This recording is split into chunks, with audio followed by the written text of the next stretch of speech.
Hey everybody, Alex Kozora, SteelersDepot.com, back with some more Pittsburgh Steelers tape breakdown and analysis. I know there's been so much criticism thrown Matt Canada's way this year for scheme, for play calling. I've done it. Much of it has been justified. Not all of it, but much of it. Although in Sunday's loss to Jacksonville, I would say the offensive issues, 10 points, the overall lack of output, is squarely on execution in the players and not the play calling nor the scheme.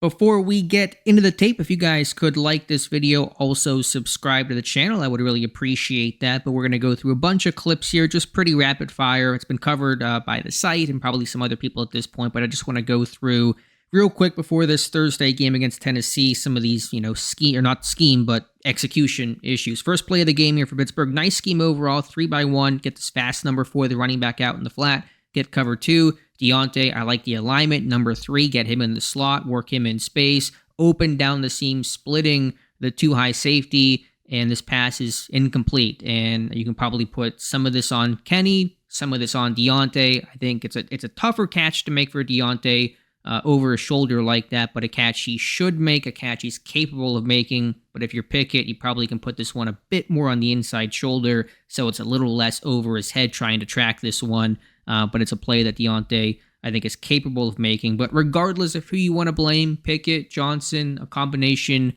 of both, this one is open. If it's complete, it's a huge play. I like the design. Nice divide concept here to try to stress the safety. You got Robinson running towards the corner. Johnson down the seam against 2 high. Linebackers not carrying. Number 3 vertically. This should be a big play. Instead, it's incomplete. And so on this wham block, the hole for the running back is going to be off the tight end's hip and inside the tackle. And Dan Moore on this play just does not block this one correctly. He's outside the right defensive end, number 41. He's got to be inside because this ball's supposed to run off the outside hip of the tight end as he whams down and off the inside hip of the tackle. So I'll kind of freeze frame it here. It's a decent enough wham block from Rodney Williams. The ball's supposed to go right off Williams' hip, right through here, right off the outside hip of the center, Mason Cole. And Dan Moore's got to be on the inside of this block. And he's not. He's on the outside of it. And 41 there is able to make this tackle. It's supposed to be a real quick-hitting type of play, and it gets slowed up. And that's not on Najee. It's not on Rodney Williams. It's on Dan Moore. His steps here are just poor. He does not block this one correctly. He's the opposite of where he should be. And this run goes nowhere. And that is the sole reason why this run has no chance. And Pittsburgh's run game throughout this Jaguars contest was completely stagnant. A little bit later in this game, a missed opportunity from Kenny Pickett to George Pickens. And this is a 3-man snag route. It's a 3-man combination of a flat route, a curl route, or a snag route, and the corner route by George Pickens. I like to use a bunch from Matt Canada in this game to help generate some free releases, and it worked, I think, really well in this game. Pickens is open, this ball a bit underthrown, defender able to get his head around, make a play on this one. A great play by the DB, but still a misconnection there from Pickett to Pickens for what could have been a big play. So again, to me, scheme, not an issue here. Good concept, it's there, just does not execute and materialize. Now we'll look at the offensive line and some of the issues they had in pass protection in this game, watching left guard Isaac Seumalo in just a really ugly rep here, getting punched and knocked off balance by number 95. I mean, Seumalo's a big, strong dude, and you don't see him lose this badly too often, and no one steps on his foot or anything. He just misses with his punch, and the defender gets into his chest, and almost sends him off his feet. And you got interior, basically, A, B gap pressure right in Kenny Pickett's face. He's got to check it down to the flat. Nothing's really available there, and Pickett gets crunched. Quarterbacks got hit really hard in this game overall, and so Seumalo, just a really bad rep there. Really frustrating moment for the Pittsburgh Steelers offense down here in the red zone. 3rd and goal, Deontay Johnson on this stack, set is open, and this one just incomplete. And you see the frustration there from Deontay Johnson. Still looking for that first touchdown since 2021.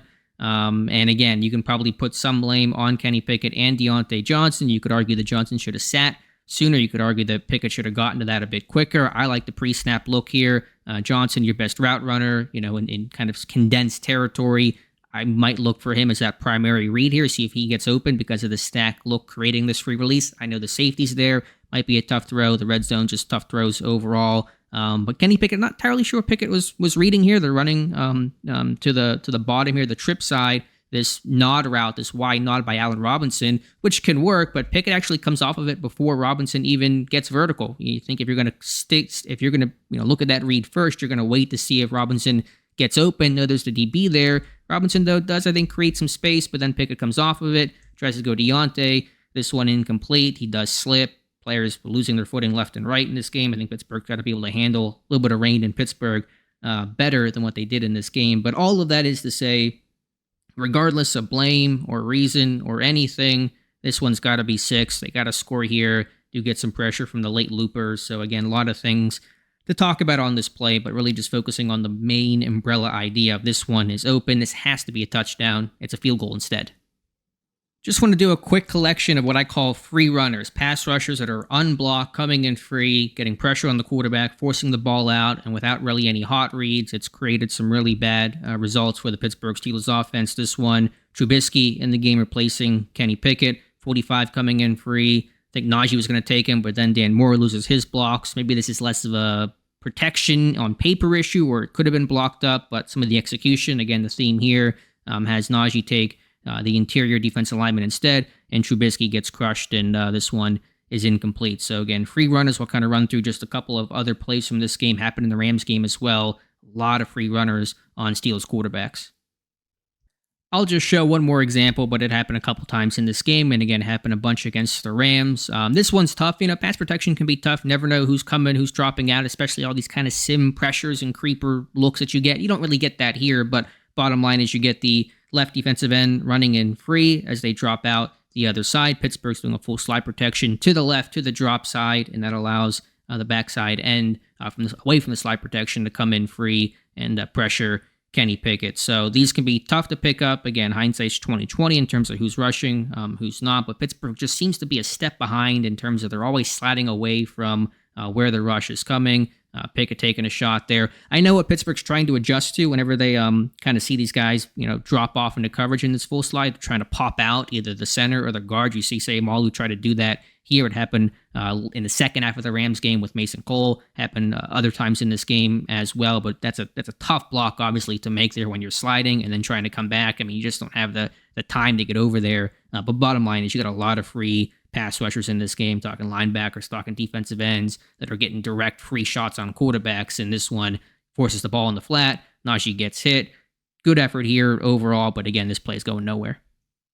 Quick look at the Mitch Trubisky first interception. Actually, very similar concept to the first play that we looked at, the incompletion to Deontay Johnson. Getting this divide route. This is at a 2x2 instead of 3x1 against inverted cover 2. The cornerback and the safety playing too deep. This one just too tight of a throw for Trubisky to make. 17-10 game, fourth quarter, still time. You're in this game. Trubisky trying to force this one. I get what he's doing. I get throwing the seam against too high, but because number one is running the drag instead of running vertically, the backside safety really isn't held the way that he was in the first clip. He's able to really key the ball and make a jump on this one, and just not there for Trubisky, who admitted he forced the throw after the game. So again, I understand what he was trying to do and what the coverage might have offered, but this is a throw that just can't be made, and it's a really crucial turning point of this game. And then just to finish it off, the game's basically over at this point, but center Mason Cole, a lot of bad snaps in this game. Thought he had a good game against the Rams overall, and I get no center's going to be perfect with how often they snap, but I mean, this one just gets rolled to Mitch Trubisky. There were a bunch of low snaps in this one, not the only one, but probably the worst one that he had, but the comedy of errors, Dan Moore gets beat, Mitch Trubisky slips, you got the bad snap, just kind of everything, one terrible casserole all in one play, rolling the snap there. Moore getting beat, Trubisky slipping, results in the sack. So just kind of sums up the day for the Pittsburgh Steelers. There are some, play calling things you could kind of more or less nitpick at. I think George Pickens should have been more involved, but overall, Pittsburgh, they had opportunities to get chunk plays, to score points, to be more effective in the run game and pass protection, and they really just had a bunch of self-inflicted errors in this game. They just make the plays that were right there for the taking. They're in this game until the end. They may have won this game over Jacksonville. So just a compilation of a bunch of errors. I could show you a half dozen more. Think you guys get the point. So let me know your thoughts in the comments below. Appreciate you guys watching. Again, like this video. Please subscribe to the channel. Got a lot of content coming for you guys and getting ready for Thursday against the Tennessee Titans. So appreciate you guys watching, and we'll talk to you soon.